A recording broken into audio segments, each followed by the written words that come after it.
보고 지고 보고 지고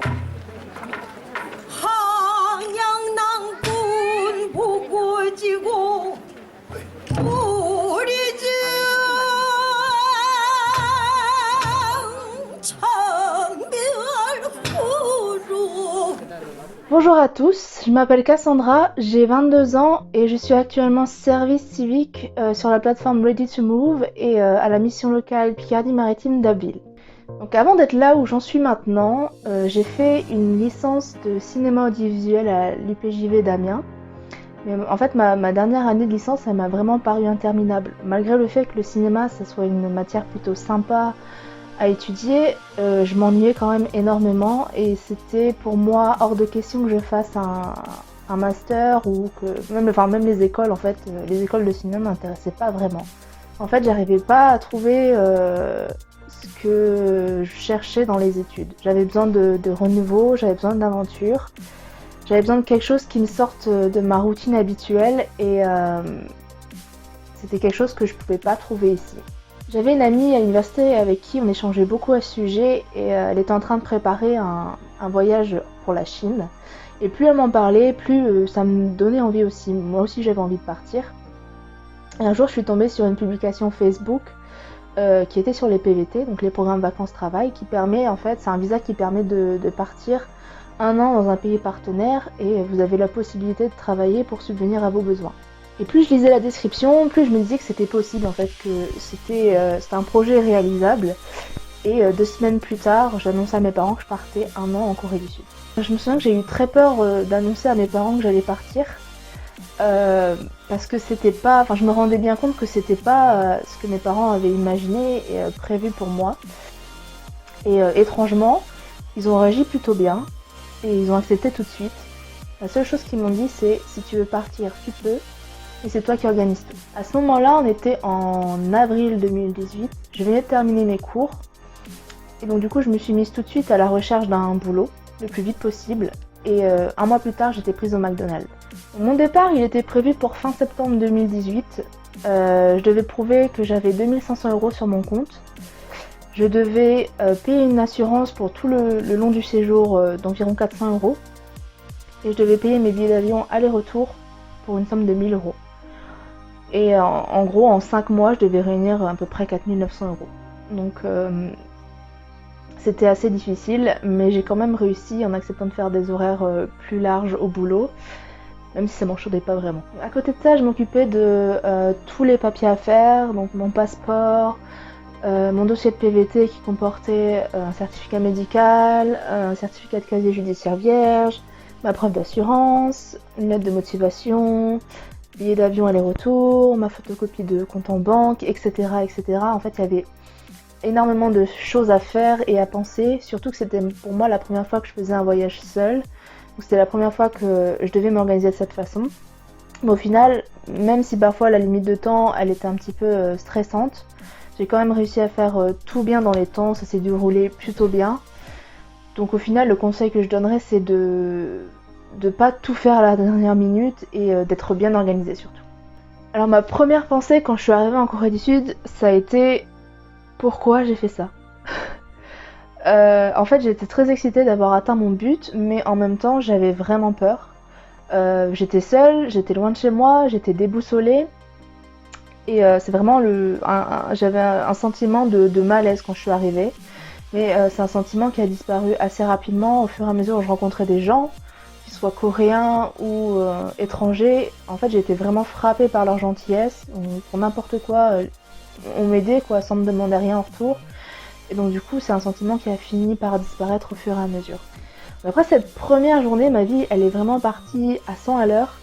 Je savais très bien en fait que l'argent que j'avais mis de côté, il allait pas durer très longtemps. Donc la première chose que j'ai fait, c'est chercher un petit boulot. Donc, pendant mon année en Corée du Sud, j'ai enchaîné dans une guest house, en tant que babysitter, en tant que prof de français et dans un restaurant. Et c'est vrai que mes journées, elles étaient quand même assez chargées. Donc, entre le boulot, les visites d'endroits incontournables, les tournées de bar le soir, les cours de coréen, de chant, de danse, les visites d'autres villes pendant le week-end. Donc j'avais vraiment un emploi de ministre pour le coup. Et j'ai trouvé mes emplois assez facilement en fait, par le bouche à oreille. Dès qu'on me disait il y a une place qui se libère là-bas, en fait j'y courais. Et j'étais toujours payée raisonnablement et mes patrons étaient assez sympas en fait, comme ils savaient bien que j'étais là avant tout pour découvrir. En général, quand je leur demandais un jour de repos, ils me le donnaient. Avec un PVT, vous n'êtes pas forcément obligé de travailler en fait. Tout dépend de ce que vous avez mis de côté avant de partir. Mais pour moi, je trouve quand même que c'est un plus de travailler parce que ça permet de s'immerger encore plus dans la culture coréenne. Par la contrainte, en fait, mon niveau de coréen, il a évolué encore plus que si j'avais pas travaillé. Parce que dans la vie de tous les jours, les Coréens, ils sont plutôt bons en anglais, donc vous pouvez vous en sortir facilement en anglais. Mais du coup, professionnellement parlant, vous n'avez pas le choix. Vous êtes obligé d'apprendre le coréen parce que, voilà, si je prends l'exemple d'un restaurant, donc j'ai travaillé dans un restaurant, vous avez la clientèle coréenne, donc forcément, il faut que vous parliez coréen. Ça m'a permis aussi de rencontrer beaucoup de personnes qui maintenant sont de très bons amis à moi. Et en fait, je trouvais que là-bas, il y avait un contact assez facile. Les gens, ils avaient beaucoup de curiosité et de bienveillance à votre égard. Et ils se demandaient vraiment pourquoi une Française venait en Corée, en fait. Pour eux, c'était très bizarre. Et à chaque fois, même, la question qui revenait, c'était pourquoi la Corée? Et je savais jamais quoi répondre. Maintenant, avec le recul, je sais que voilà, j'avais besoin de dépaysement, que la richesse culturelle du pays m'avait beaucoup intéressée, et que bah, sans savoir comment et pourquoi, j'étais tombée amoureuse du pays, quoi.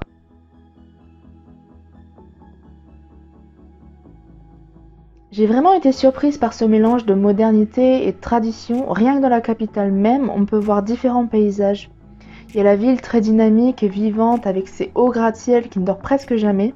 Et puis il y a aussi ce côté plus ancien avec ses nombreux temples, palais et petits villages au cœur de la ville où l'architecture traditionnelle y a été gardée. Et puis tous ces endroits naturels comme les innombrables parcs, le bord de la rivière ou encore la montagne au pied de la ville accessible en métro et qui offrent une bouffée d'air frais quand l'atmosphère de la ville se fait oppressante. C'est presque impossible de s'ennuyer. Le respect des traditions est très important, mais la Corée c'est aussi un pays qui s'ouvre énormément au monde et les gens y sont extrêmement bienveillants. Tout me semblait facile en Corée en fait. Sortir dans un restaurant, sortir dans les bars le soir, voyager dans le pays, trouver un logement, trouver un travail, les papiers administratifs, louer une voiture. En fait, le coût de la vie est beaucoup plus bas comparé à la France, ce qui fait que vous pouvez mener une vie confortable et en faisant beaucoup d'activités, même en gagnant peu. Donc, bien sûr, je parle d'un point de vue d'étranger, parce qu'en tant que locaux, la réalité doit être bien différente. Mais en tant qu'étranger, si vous avez peu sur vous, vous êtes capable de vous en sortir en Corée du Sud. Je pense que mes meilleurs souvenirs, ça restera les moments que j'ai passés avec... tous les moments que j'ai passés avec mes amis, en fait. La fois où j'ai rencontré des moines bouddhistes dans la montagne et où on a discuté autour d'un thé. Les multiples concerts auxquels j'ai assisté. Et mon souvenir le plus cher, c'est mon voyage à Jeju. En fait, c'est une île au sud de la Corée. Et c'était vraiment une parenthèse paradisiaque, on va dire. J'ai toujours rêvé d'aller sur une île et ça s'est réalisé. Et c'est vraiment un de mes plus beaux souvenirs. En résumé, je suis vraiment heureuse d'avoir pris cette décision de partir. Parce que ça m'a appris énormément de choses. Ça m'a appris à m'ouvrir aux autres. Ça m'a appris à avoir confiance en moi, ça m'a montré que j'étais capable de beaucoup de choses, ça m'a confirmé mes compétences linguistiques aussi. Et surtout, ça m'a donné une certaine liberté à laquelle j'ai pris goût en fait. Et aujourd'hui, j'ai vraiment du mal à m'imaginer à un seul et même endroit. Donc pour finir, je vais en parler de façon assez brève, mais c'était quand même important pour moi d'en parler. Ça concerne pas forcément les gens qui partent pour des voyages de courte durée, mais pour les personnes qui partent sur la longue durée, il faut penser au retour. On n'y pense jamais, mais c'est comme un second choc culturel en fait. Et pour moi, il a été assez brutal parce que c'est comme si tout ce que vous avez construit, tout ce dont vous êtes fiers, ça stoppait net. Mais voilà, c'est pas pour vous faire peur, c'est vraiment c'est un conseil quoi. Il faut il faut organiser le retour autant qu'on a pensé organiser le départ.